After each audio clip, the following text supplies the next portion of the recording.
Kalau bunyinya dep, seperti pasir menyebar sekitar jendela atau sekitar pintu, kayak pasir menyebar, tiba-tiba ada pasir dan ada bau menyengat, boom, kayak bau busuk.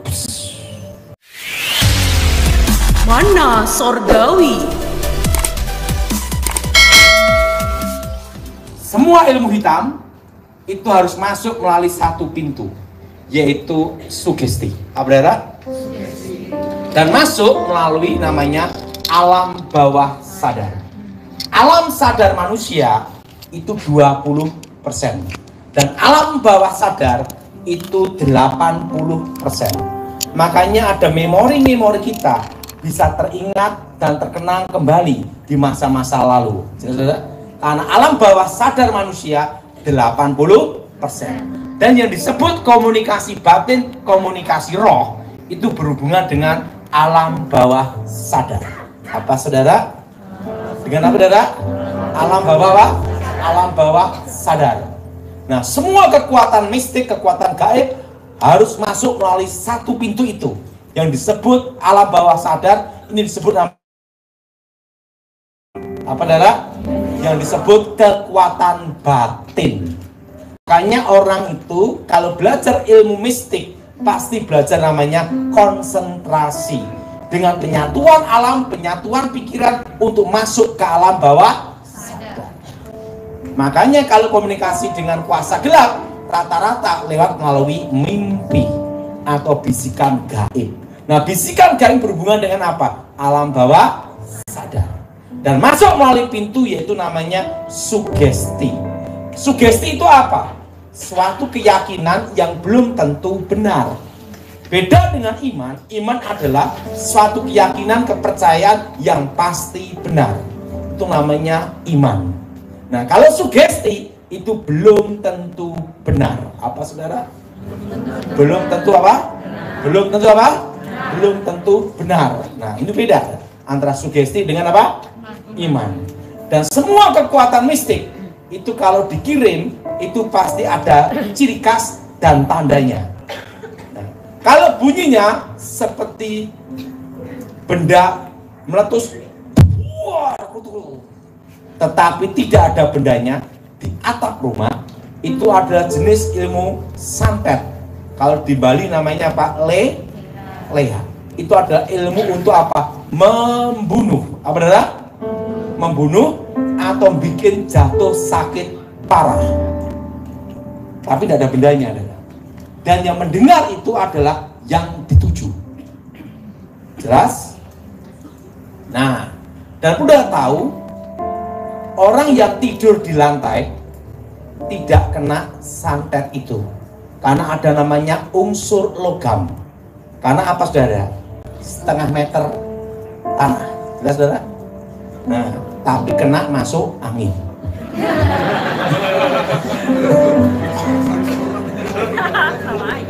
Ya, makanya sampai ada yang tidur di itu lantai itu, tapi ingat bukan tingkat loh, harus di bawah. Karena di bumi ini ada namanya gaya gravitasi. Nah, semua santet jenis ledakan itu ada namanya unsur logam yang digunakan. Jelas? Nah, dan orang yang suka tertawa, hati gembira, tidak bisa kena. Tapi jangan ketawa sendiri. Namanya edan. Ngomong sebelahnya, kamu edan enggak? Jelas? Jelas? Jelas? Nah, ingat adalah hati yang gembira. Nah, kalau bunyinya dep, seperti pasir menyebar sekitar jendela atau sekitar pintu, kayak pasir menyebar, tiba-tiba ada pasir dan ada bau menyengat, boom. Nah, kayak bau busuk, lewat aja. Tapi kalau bau busuknya menetap, itu bau got. Jadi langsung bleng. Nah, bleng. Itu jenis adalah untuk bikin bangkrut atau menutup masa depan. Jelas? Untuk bikin bangkrut atau menutup apa? Masa depan. Namanya menutup masa depan, bikin sial, bikin bangkrut. Kalau bunyinya sreng dor, itu mercon.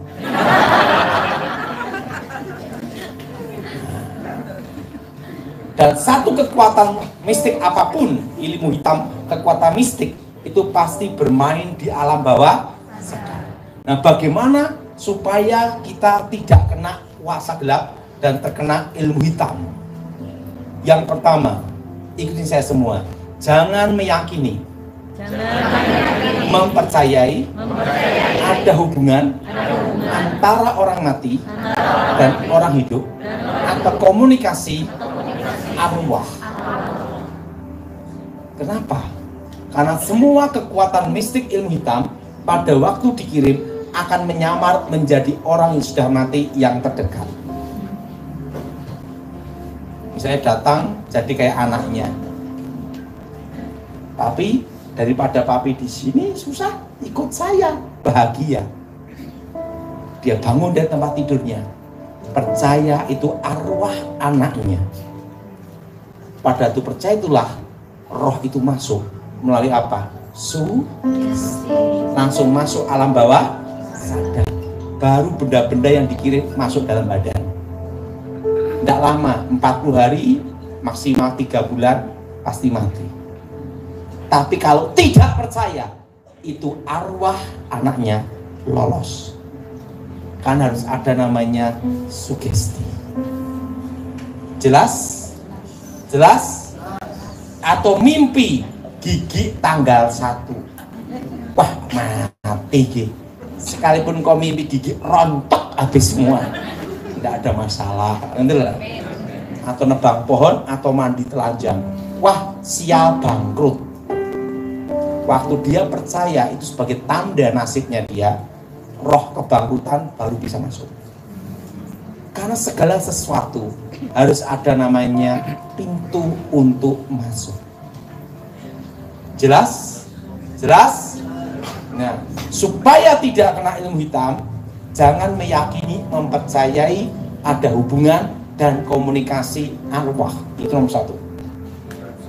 Karena semua kekuatan mistik pasti menyamar menjadi itu. Kok tahu Pak Daud? Kan bukunya sendiri. Jadi tahu praktiknya apa sebelum bertobat. Jelas? Ingat, kalau kita mati dalam Tuhan, detik itu juga kita ada di Firdaus untuk menunggu hari pembagian mahkota, memerintah bersama Tuhan. Menunggu Firdaus. Yang tidak dalam Tuhan itu ke dunia orang mati, dunia arwah, untuk menunggu hari penghakiman. Terpisah di antara orang hidup. Nah, tidak keluyuran jalan-jalan cari bakpao, siomay, setelah itu babi goreng. Terputus. Jadi kalau ingin lolos dari semua ilmu hitam, harus jangan meyakini itu. Itu kuncinya. Oke, jelas? Kedua, ketakutan. Apa saudara? Apa saudara? Semua kekuatan mistik, kekuatan roh itu mengambil energi negatif manusia untuk diubah menjadi penglihatan. Apa saudara? Orang yang takut setan pasti ketemu setan. Ngomong sebelahnya, kamu setan bukan? Ingat, orang yang takut setan pasti ketemu apa? Setan.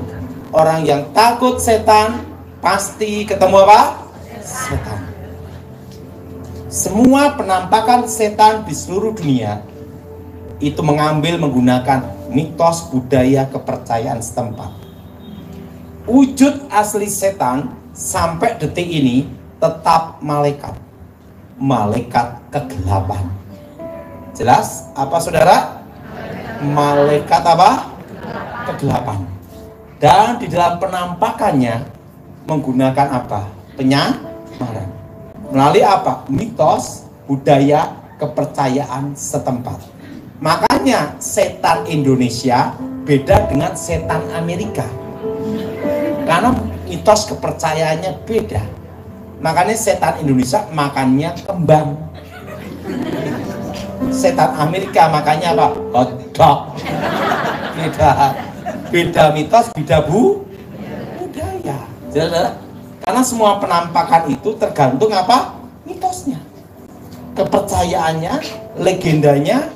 Dari situlah sisi ketakutannya untuk diubah menjadi Misalnya di pinggir jalan sana dipercaya ada kepala terbang. Orang takut ke situ.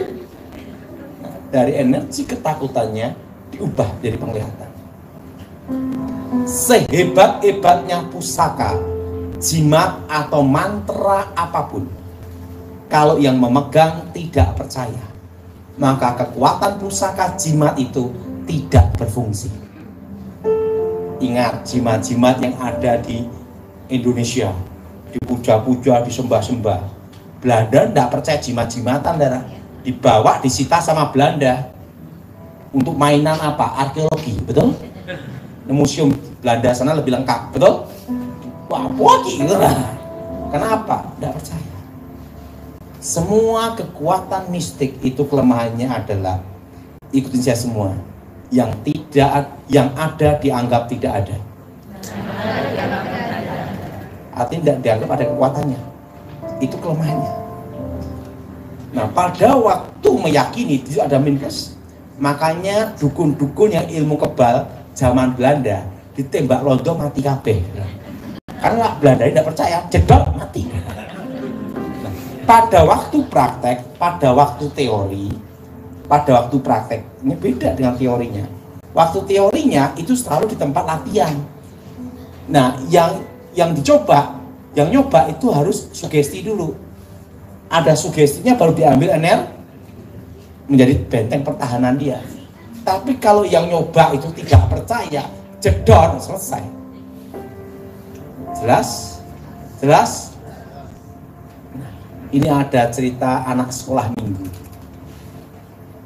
Di satu perguruan, itu perguruan tenaga dalam. Wah, pukul gini jarak jauh ambruk gitu loh. Oh, pukul ambruk gitu loh. Wah, ini master gurunya praktek. Dengan bangga dia ngomong, itu pakai sandal.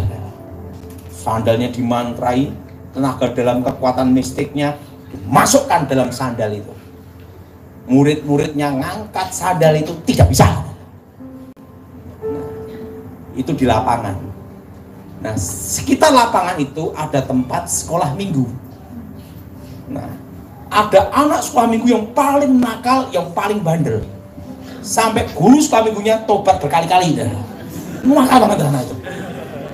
Lepas dari pengawasan guru sekolah minggu, dia lari. Dia lari di sekitar lapangan. Dia lihat orang-orang besar itu rebutan apa. Karena dia anak nakal dan jahil, dia nemuin di situ. Dipegang sandalnya, dilempar. Apa yang terjadi? Itu gurunya tenaga dalam itu sama muridnya ikut sekolah minggu semua.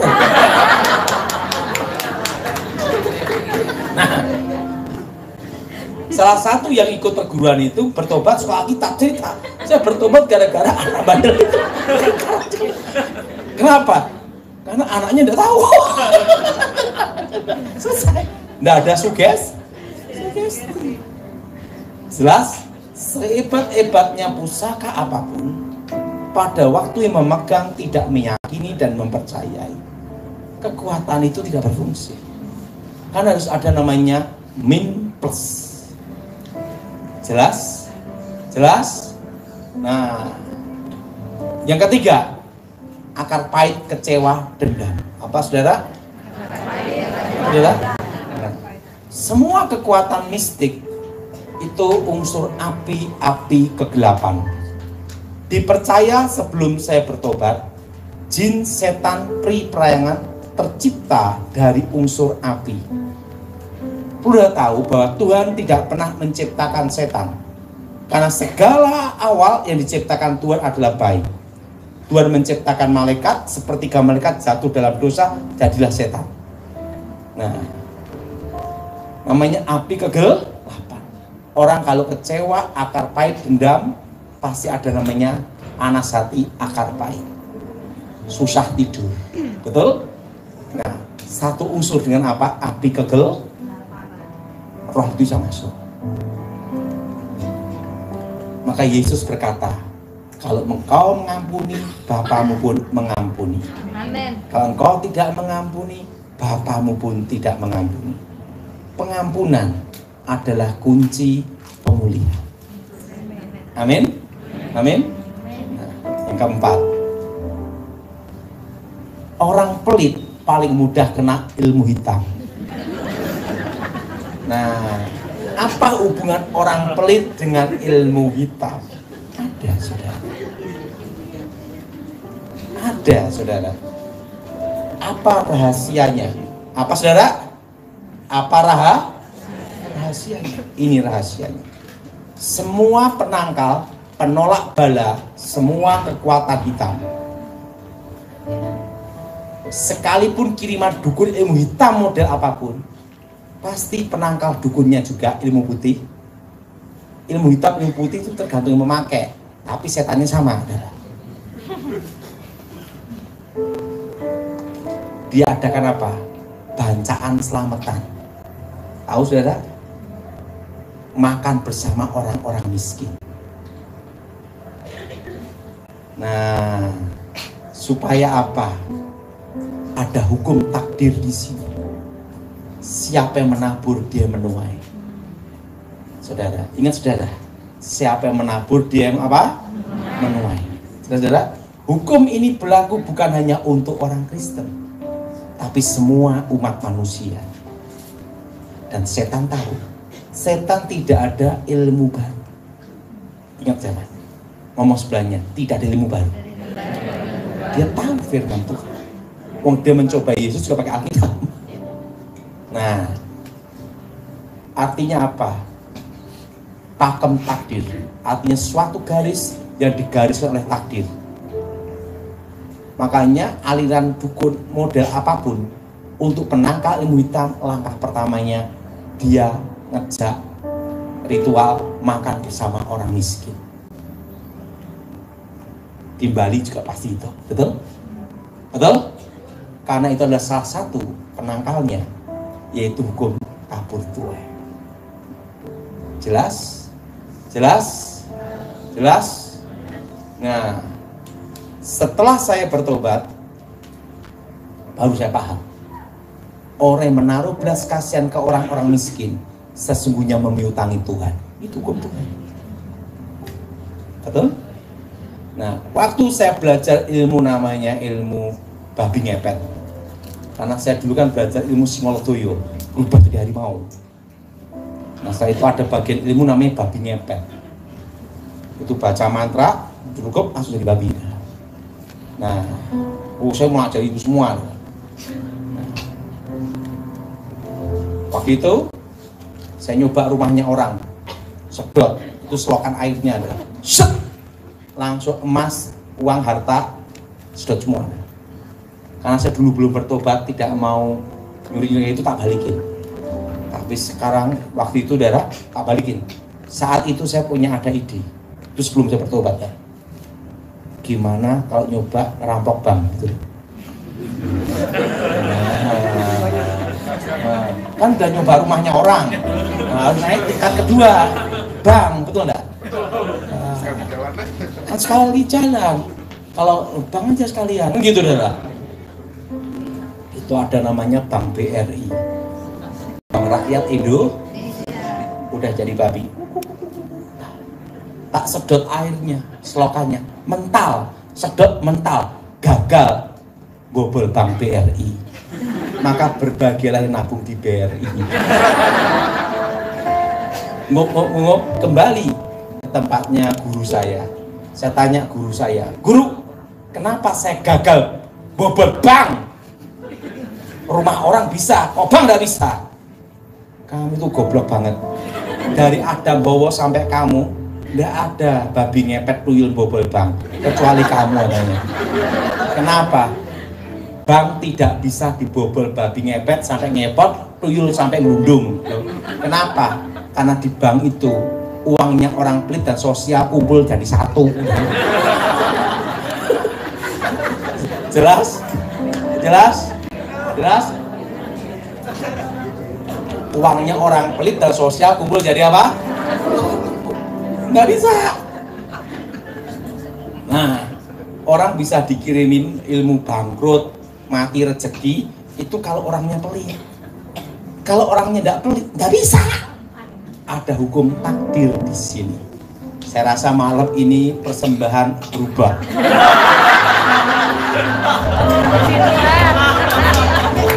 Waktu mau ngasih kolektor, dia lihat di belakang, nguk.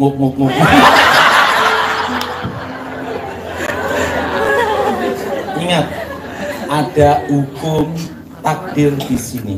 Apa saudara? Ada hukum apa? Ada hukum takdir. Dan hukum takdir itu tidak bisa dilawan. Ingat, nasib ditentukan oleh keputusan kita. Tapi takdir tidak bisa berubah. Takdir itu apa? Manusia lahir, manusia mati. Betul? Itu takdir. Tapi kalau orang ingin kaya atau miskin, nasibmu ditentukan keputusanmu. Itu beda. Nah, kalau yang saya omongkan ini adalah takdir. Orang yang suka menabur, suka menolong, nggak bisa. Dan itu garis sudah. Itu beda dengan nasib. Jelas? Jelas? Jadi supaya tidak kena ilmu hitam, harus apa saudara? Maka Alkitab itu ada namanya perpuluhan. Ada persembahan kasih.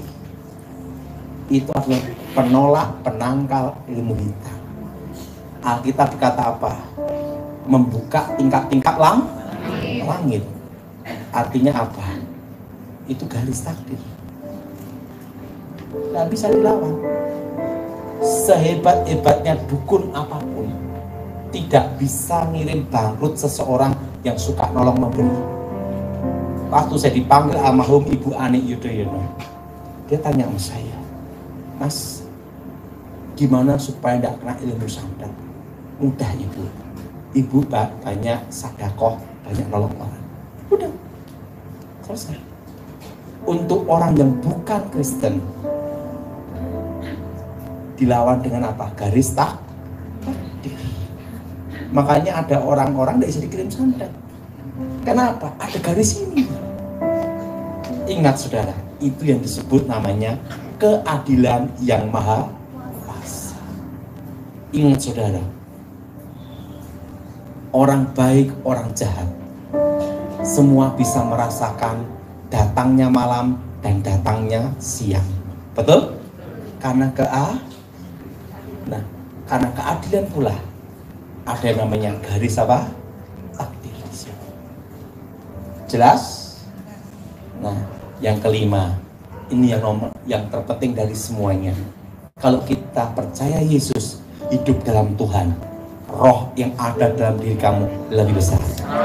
Amin. Itu lebih dari yang keempat tadi. Adanya protek pelindungan Tuhan. Nah, ini pengecualian.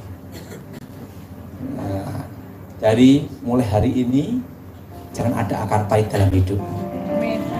Ngomong sampingnya, kamu pelit enggak? Ngomong sebaliknya, ngomong, ingat tuyul menunggu.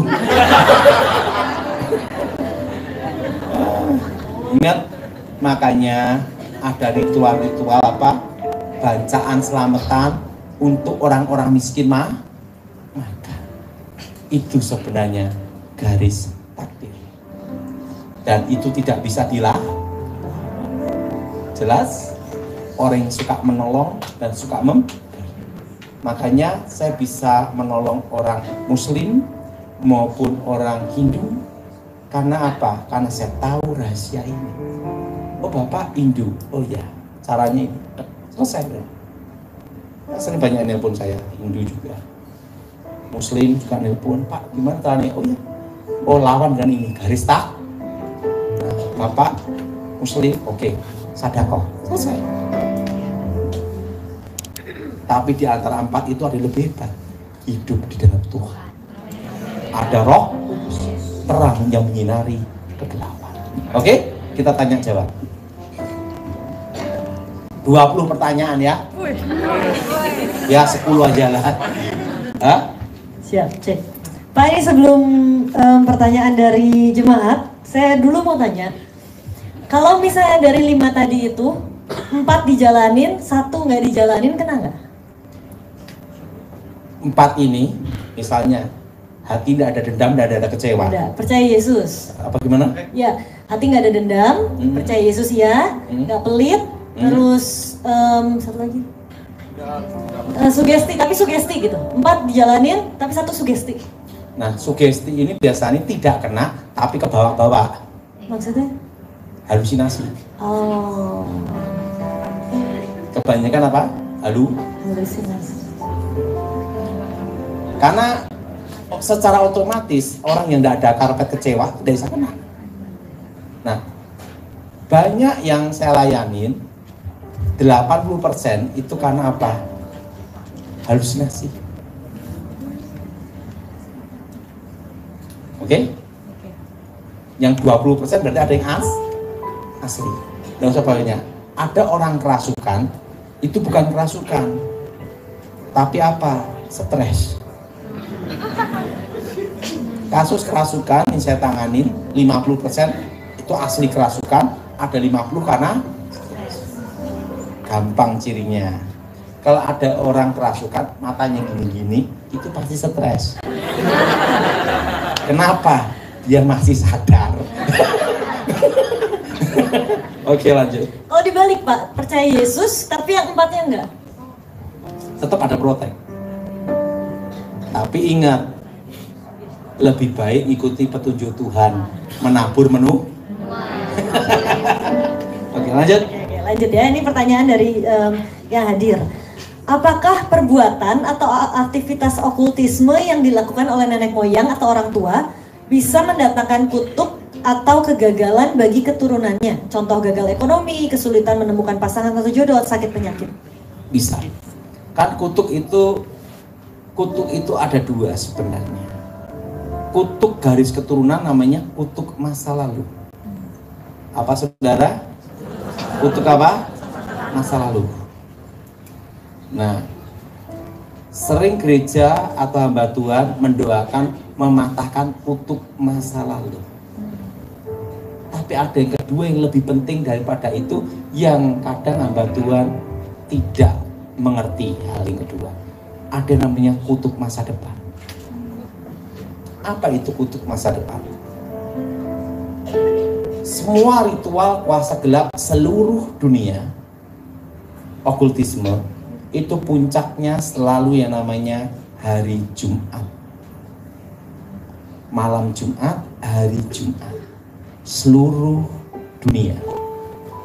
Baik di Eropa, maupun di Amerika, Timur Tengah, maupun di Asia. Yang disebut Sabat Yahudi, hari ke-7, itu adalah Sabtu. Makanya Advent itu Sabtu, hari ke-7. Kenapa kita hari Minggu, hari pertama? Karena Yesus bangkit hari Minggu. Kebangkitan. Berarti hari yang ke-6 itu hari apa? Jumat. Ingat, hari yang ke-6 Tuhan menciptakan manusia segambar serupa dengan Tuhan. Dan Tuhan memberkati ciptaannya dan memberkati manusia. Beranak cuculah, kuasai bumi. Ini adalah blessing, berkat masa depan. Lawan dari Tuhan adalah setan. Lawan dari kutuk adalah berkat. Maka setan menggunakan hari ke-6 untuk mengikat namanya kutuk masa depan. Nah, jadi di dalam pemataan kutuk harus ada pemataan kutuk dosa atau kutuk keturunan masa lalu, tapi juga harus mematahkan kutuk hari ke-6 masa depan. Nah, caranya gimana? Ini semua darah Yesus hancurkan segala kutuk keturunan. Darah Yesus hancurkan segala kutuk mantra. Darah Yesus hancurkan segala kutuk masa depan. Darah Yesus hancurkan perjanjian setan. Darah Yesus hancurkan segala kutuk masa lalu dan masa depan. demi nama Yesus roh jahat keluar. Darah Yesus buka berkat masa depan. Darah Yesus buka jalan masa depan. Di dalam nama Yesus, amin. Ngerti? Ingat, semua masa depan itu ada jalannya. Buktinya, orang nyalonkan lurah aja minimal S1, betul nggak? Kan SD susah nyalonkan lurah, betul nggak? Betul? Betul? Betul? Orang kalau buka toko pasti di pinggir jalan, betul? Tidak mungkin di puncak gunung. Siapa yang mau beli? Betul nggak? Artinya segala sesuatu itu ada jalan. Nah, kalau orang terikat kutub itu tertutup namanya masa depan. Hari Oke. Bagaimana cara mengetahui apakah di dalam diri kita masih ada atau tidak kutuk dari keturunan dari nenek moyang, atau masih ada roh yang mengikuti dari nenek moyang? Dari mimpi. Kalau orang semimpi ketemu arwah roh yang sudah meninggal, berarti ada kutub alam kubur yang belum diputuskan, atau ada kutub yang mengikat. Yang kedua, dari keluarga. Oh, satu keluarga semua cerai semua, nah itu ada kutub. Atau satu keluarga susah kawin, perawan tua perjakato expired kadaluarsa, nah hati-hati itu. Nah, itu harus diputuskan. Kalau satu yang cerai, lainnya tidak, berarti apa? Kebetulan. Oke, lanjut. Terus Pak, bedanya kalau arwah yang Bapak bilang tadi dengan yang kayak waktu di perjanjian lama Samuel datang lagi, itu gimana? Ingat, itu bukan roh Samuel. Ingat, sesuatu yang ilahi itu datang dari atas. Elia dan Musa. Ingat, Musa sampai sekarang mayatnya tidak ditemukan. Jelas? Kedua, Saul sendiri tidak lihat. Yang lihat itu adalah dukunnya. Aku melihat sesuatu ilahi muncul dari dalam bumi. Ingat. Pertama, ingat, datang dari apa? Itu dari Tuhan. Kalau di dalam tanah, berarti dari mana? Geder. Jelas? Yang kedua, Saul sendiri tidak lihat. Ketiga, konteks pengundangan roh. Suatu roh bisa dipanggil datang, berarti roh itu tingkatnya lebih rendah daripada sang pemanggil. Dukun sama nabi pangkatnya tinggi mana? Nah, bisa dipanggil sama dukun gimana? Berarti tingkatnya lebih rendah. Presiden panggil menteri, betul? Karena lebih tinggi, betul? Menteri panggil presiden, besok dipecat. Karena lebih tinggi, betul? Nah, dukun sama nabi pangkatnya lebih tinggi mana? Keempat, nubuatnya tidak terjadi. Saul, engkau dan anak-anakmu semua mati besok dalam pertempuran. Kenyataannya anaknya Saul ada yang lolos, bahkan menjadi raja menggantikan apa? Saul. Namanya apa? Isboset. Nah, tidak mati dalam pertemuan hari itu. Dan yang ketiga, ada cucunya Saul yang masih hidup, yang lolos, anak Yonatan, Mephiboset. Berarti tidak semua keluarga Saul mati hari itu. Dan Mikal, istrinya Daud, masih hidup juga, lolos dari pertemuan. Berarti terjadi tidak nubuatnya? Engkau dan seluruh keluargamu mati besok. Tidak terjadi. Arti besok itu besok loh, bukan besok Indonesia loh, kan? Kalau Indonesia janjian besok, bisa tahun depan tuh besok. Makanya kalau janjian sama orang Indonesia harus tahu besok tanggal berapa, jam berapa, tahun berapa, dan bulan berapa. Saya setuju angkat tangan. Coba janjian sama orang Indonesia.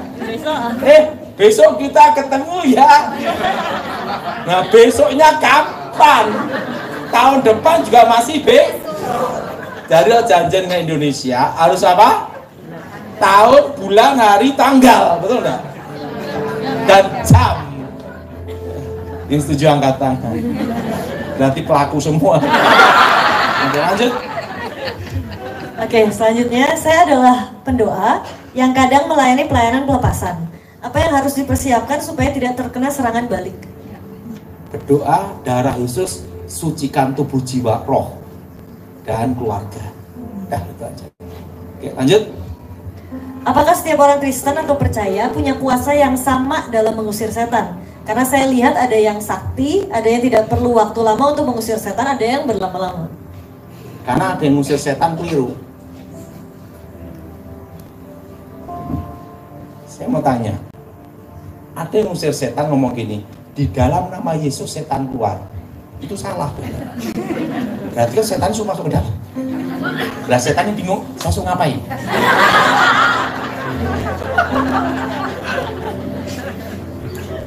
Alkitab di dalam Injil Yohanes, Yesus berkata apa? Berdoalah di dalam namaku. Arti dalam namaku, kehendak, rencana, pelindungan, otoritas dalam nama Yesus. Amin. Amin. Injil Markus, mereka mengusir setan demi namaku. Beda, saudara. Ingat, di dalam kitab Hakim-Hakim, pedang demi nama Tuhan dan demi Gideon. Ingat pengadilan negeri atau pengadilan kehakiman atas nama ketuhanan yang Maha Esa, demi nama Tuhan yang Maha Esa. Betul? Orang kalau sumpah semua demi nama Tuhan, betul? Kan tidak ada. Dalam nama Tuhan engkau dinyatakan bebas. Kan bingung. Kok artinya apa? Aku perlu lagi. Makanya keadilan berkata apa pengadilan? Demi ketuhanan yang Maha Esa. Betul? Betul? Orang kalau sumpah apa? Demi nama Tuhan. Betul? Betul? Nah, artinya apa? Ingat, arti demi itu bicara apa? Berhadapan. Jelas? Kalau sumpah apa? Saksinya tuh demi nama Tuhan. Demi ketuhanan yang Maha Esa. Kalau itu hakim memutuskan, betul? Tak, 7 tahun, betul? Nah, kan tidak ada di dalam nama Tuhan engkau bebas, kan bingung. Ini bebas atau masuk lagi? Nah, ada yang mengusir setan dalam nama Yesus. Setan itu, aku suruh ngopo aja? Suruh masuk, apa suruh keluar? Nah, harusnya demi nama Tuhan Yesus. Jelas? Semua sama diberi kuasa, tergantung iman dan kembali ke iman. Lanjut. Oke, berarti bagaimana agar kita semakin memiliki kuasa itu? Ya hidup dekat Tuhan, selesai. Berarti yang dekat dengan Tuhan, yang lebih dekat dengan Tuhan akan memiliki kuasa lebih daripada yang tidak dekat dengan Tuhan. Kalau dia Kristen tomat, habis tobat besok kumat gimana? Ya, lanjut. Oke. Saya pernah pasang susuk, apakah setelah ditahirkan, apakah bisa hilang? Kalau kita susuk itu ada jenis dua, susuk hidup dan susuk mati. Susuk hidup berarti kekuatannya itu masih ada, sehingga pada waktu itu mengikuti peredaran darah, jalan, bisa pindah-pindah. Tapi ada juga susuk mati. Nah, susuk mati itu gimana? Setan ini udah keluar, tapi bedanya masih ada. Nah, sering yang kita doakan itu susuknya tidak keluar karena udah mati di situ. Kalau susuknya hidup itu keluar, didoakan langsung keluar. Nah, tergantung susuknya itu masih aktif atau tidak. Kalau tidak aktif berarti apa? Mati. Nah, itu biasanya dioperasi. Oke, lanjut. Kok banyak banget nih, bukan udah lebih dari 10 ini? Belum, Pak. Belum. Baru 3 lembar. Maksudnya satu lembar itu pertanyaan banyak banget. Sama aja udah 10 ya. Saya ngerasa anak saya diguna-guna. Perempuan yang jauh lebih tua umurnya sampai meninggalkan rumah selama kurang lebih 2 tahun. Tolong Pak Daud, bagaimana caranya supaya anak saya bisa lepas dari perempuan itu? Terima kasih. Kekuatan guna-guna, kekuatan ilmu pelet itu kelemahannya padahal itu dihadapi dengan tiada dendam dan tiada kecewa. Karena ada apinya adalah api kegelapan. Kalau keluarganya itu akar pet kecapean dan tambah kuat. Kayak mau api kasih bensin. Tapi kalau itu keluarganya mengampuni, memaafkan, selesai itu. Kekuatannya melemah. Oke. Dulu belum mengerti kebenaran tentang Tuhan dan firman, sehingga ada dukun yang beri ikat pinggang tali hitam untuk selalu pakai di pinggang agar cepat dapat jodoh dan rezeki lancar. Dengan berjalan waktu, tali hitam itu saya buang. Dukunnya tidak tahu di mana. Bagaimana caranya untuk melepaskan dan cara doanya gimana? Patahkan kutub masa lalu dan masa depan. Oke, lanjut. Singkat amat Pak jawabannya Pak. Saya capek bacanya panjang. Saya pernah mengikuti ritual melukat karena terpaksa ikut program sekolah. Saya tidak mengikuti doa-doanya, tetapi apakah ada dampaknya dalam hidup saya? Gini ya, itu berhubungan namanya transfer roh. Transfer roh itu tergantung orang itu mau atau tidak. Karena manusia diberi kehendak bebas. Dan transfer roh itu tidak bisa langsung terjadi seketika, tapi bertahap.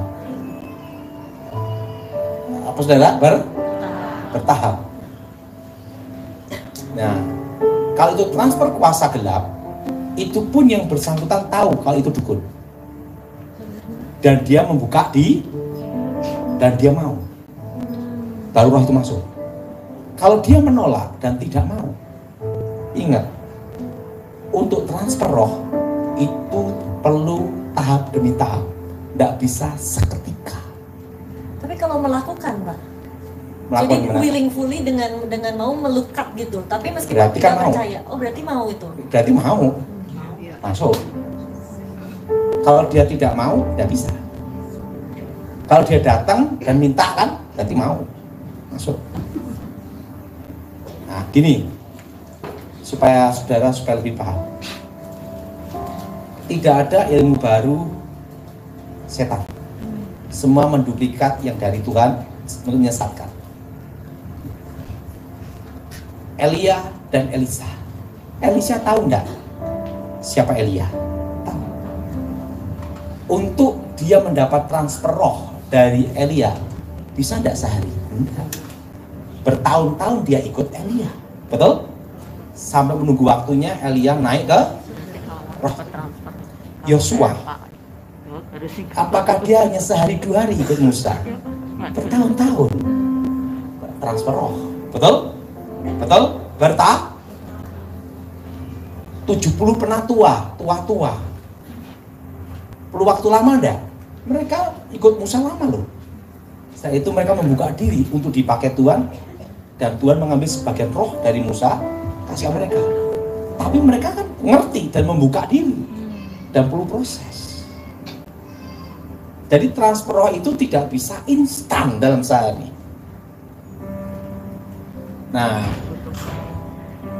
zaman dulu, kita ngomong zaman dulu ya, kita ini paling suka yang namanya pendeta impor, betul nggak? 30 tahun yang lalu, kalau pendeta Amerika datang, wah, pendeta-pendeta minta didoakan tumpang tangan, betul? Supaya ada apa? Transfer, betul? Betul? Siapa yang setuju angkat tangan? Iya kan? Pendeta-pendeta semua rombongan ditumpangkan supaya transfer roh. Tiba-tiba pendetanya Amerika ngaku dia gay, gimana? Ada kan? Namanya Robert Liarden kan? Betul? Nah, ini kendalanya yang habis didoain apa langsung tarian roh gitu.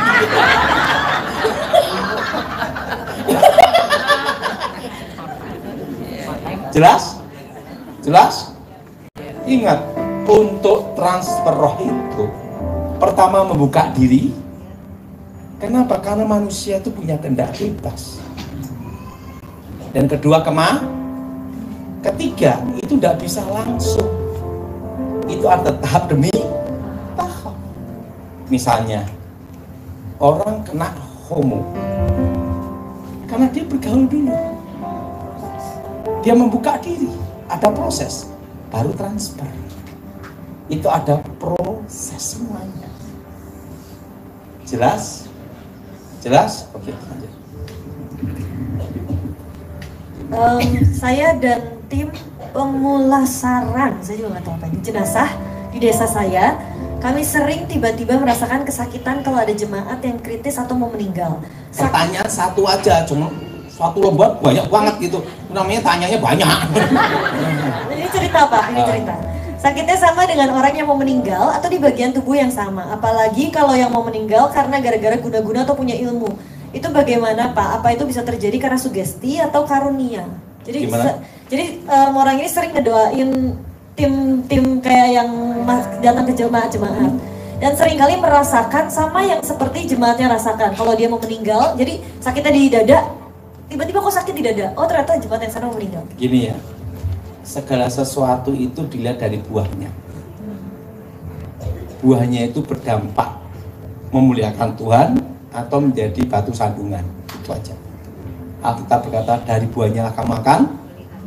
Saya tidak berani menghakimi. Oke. Saya tidak terlalu mengenal silsilah atau background keluarga di atas saya. Bagaimana saya bisa mendeteksi ada kutuk keturunan apa saja yang di hidup saya dan bagaimana cara menuntaskan? Gak usah pusing-pusing mendeteksi doa pemutusan selesai. Betul? Betul? Betul? Udah. Doa segala kutuk masa lalu udah mewakili semuanya. Satu-satu diingat, kalau enggak ingat terus. Aduh, gitu aja repot. Lanjut. Saya sudah lama tahu bahwa keturunan di atas saya pernah melakukan perzinahan. Dan kutuk perzinahan itu seperti ada di hidup saya. Setiap kali ada doa pematahan kutuk, saya selalu ikut. Tapi selalu ada hasrat dan dorongan untuk terus berzina. Apakah ada yang salah? Karena saya betul-betul percaya Tuhan sudah mematahkan kutuk itu di hidup saya. Ini, itu setan menggoda. Lo mau enggak? Tergantung lo. Betul? Ini lah, ada suatu cerita. Gini loh. Ini dengerin, semua dengerin. Manusia itu diberi kehendak bebas. Setuju, angkat tangan. Kedua, setan itu bagian pengusulan. Bagian apa, Bu? Lo mau ndak? Kamu mau? Setan ngomong, gua hanya ngusulin loh.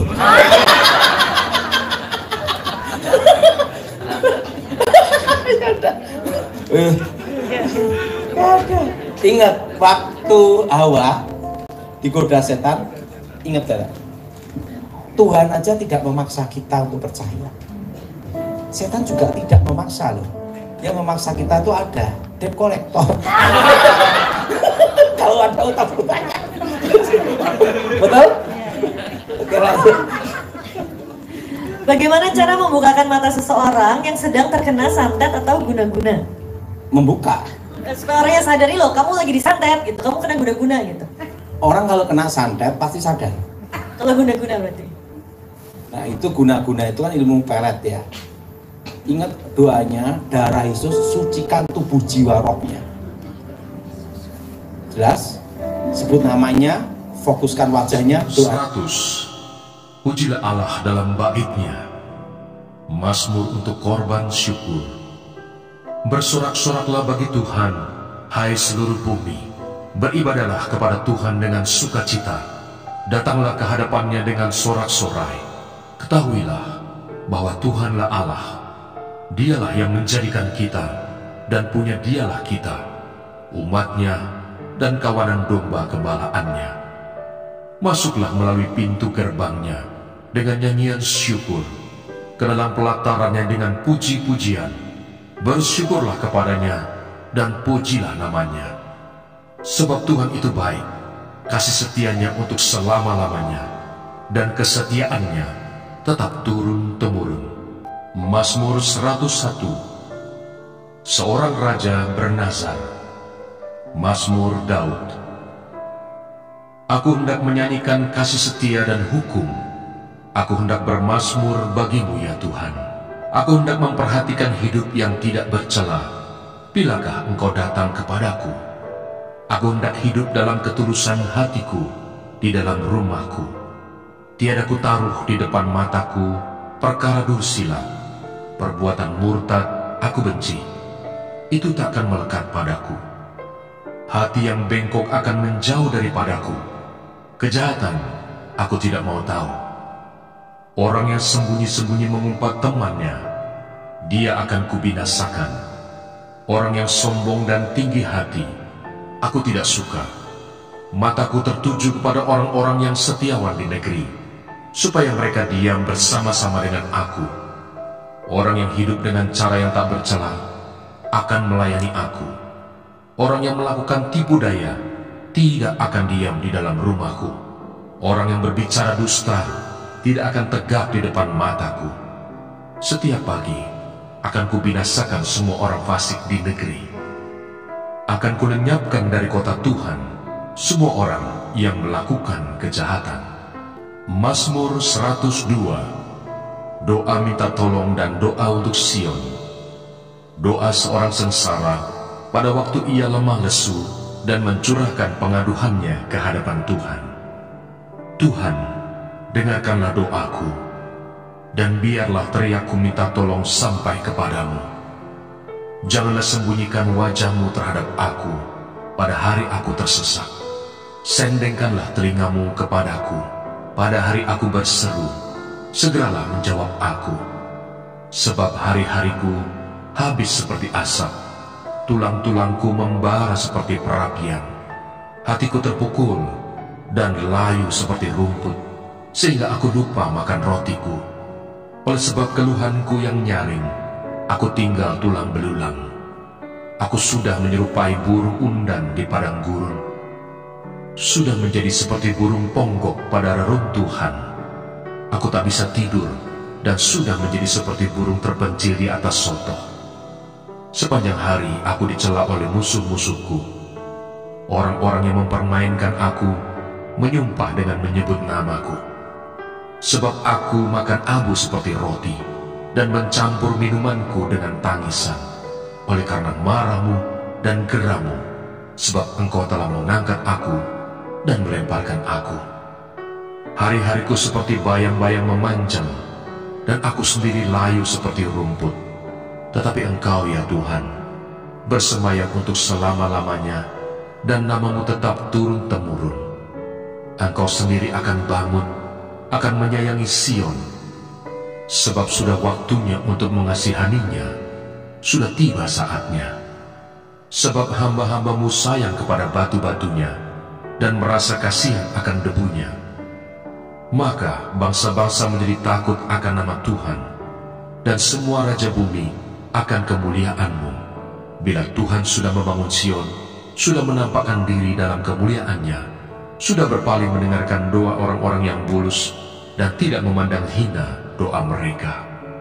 Biarlah hal ini dituliskan bagi angkatan yang kemudian, dan bangsa yang diciptakan nanti akan memuji-muji Tuhan. Sebab ia telah memandang dari ketinggiannya yang kudus.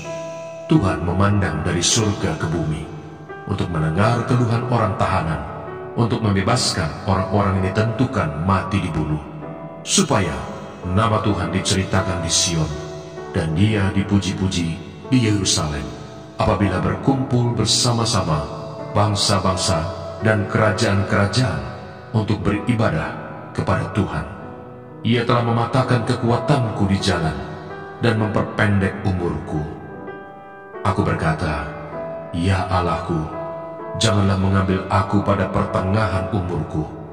Tahun-tahunmu tetap turun-temurun. Dahulu sudah kau letakkan dasar bumi, dan langit adalah buatan tanganmu. Semuanya itu akan binasa, tetapi engkau tetap ada. Dan semuanya itu akan menjadi usang seperti pakaian. Seperti jubah engkau akan mengubah mereka, dan mereka berubah. Tetapi engkau tetap sama, dan tahun-tahunmu tidak berkesudahan.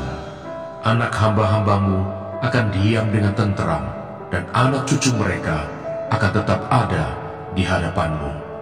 Mazmur 103. Pujilah Tuhan, hai jiwaku. Dari Daud. Pujilah Tuhan, hai jiwaku, pujilah namanya yang kudus, hai segenap batinku. Pujilah Tuhan, hai jiwaku, dan janganlah lupakan segala kebaikan-Nya. Dia yang mengampuni segala kesalahanmu, yang menyembuhkan segala penyakitmu. Dia yang menebus hidupmu dari lubang kubur, yang memahkotai engkau dengan kasih setia dan rahmat. Dia yang memuaskan hasratmu dengan kebaikan, sehingga masa mudamu menjadi baru seperti pada burung Raja Wali. Tuhan menjalankan keadilan dan hukum bagi segala orang yang diperas. Ia telah memperkenalkan jalan-jalannya kepada Musa, perbuatan-perbuatannya kepada orang Israel. Tuhan adalah penyayang dan pengasih, panjang sabar, dan berlimpah kasih setia. Tidak selalu Ia menuntut, dan tidak untuk selama-lamanya Ia mendendam. Tidak dilakukannya kepada kita setimpal dengan dosa kita, dan tidak dibalasnya kepada kita setimpal dengan kesalahan kita. Tetapi setinggi langit di atas bumi, demikian besarnya kasih setianya atas orang-orang yang takut akan Dia. Sejauh timur dari barat, demikian dijauhkannya daripada kita pelanggaran kita. Seperti Bapa sayang kepada anak-anaknya, demikian Tuhan sayang kepada orang-orang yang takut akan Dia. Sebab Dia sendiri tahu apa kita. Dia ingat bahwa kita ini debu. Adapun manusia, hari-harinya seperti rumput, seperti bunga di padang, demikianlah ia berbunga. Apabila angin melintasinya, maka tidak ada lagi ia, dan tempatnya tidak mengenalnya lagi. Tetapi kasih setia Tuhan dari selama-lamanya sampai selama-lamanya atas orang-orang yang takut akan Dia, dan keadilannya bagi anak cucu, bagi orang-orang yang berpegang pada perjanjiannya dan yang ingat untuk melakukan titahnya. Tuhan sudah menegakkan tahtanya di surga, dan kerajaannya berkuasa atas segala sesuatu. Pujilah Tuhan, hai malaikat-malaikatnya, hai pahlawan-pahlawan perkasa yang melaksanakan firman-Nya dengan mendengarkan suara firman-Nya. Pujilah Tuhan, hai segala tentaranya, hai pejabat-pejabatnya yang melakukan kehendak-Nya.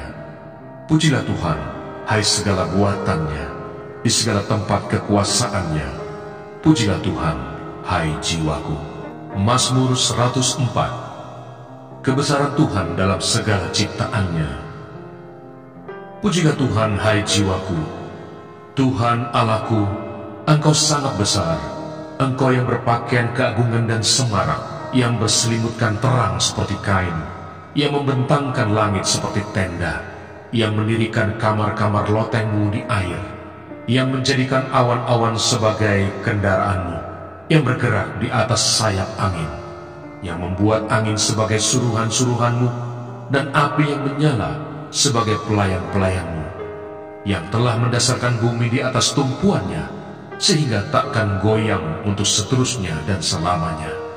Dengan samudera raya, Engkau telah menyelubunginya. Air telah naik melampaui gunung-gunung. Terhadap hardikmu, air itu melarikan diri, lari kebingungan terhadap suara gunturmu. Naik gunung, turun lembah, ke tempat yang Kau tetapkan bagi mereka.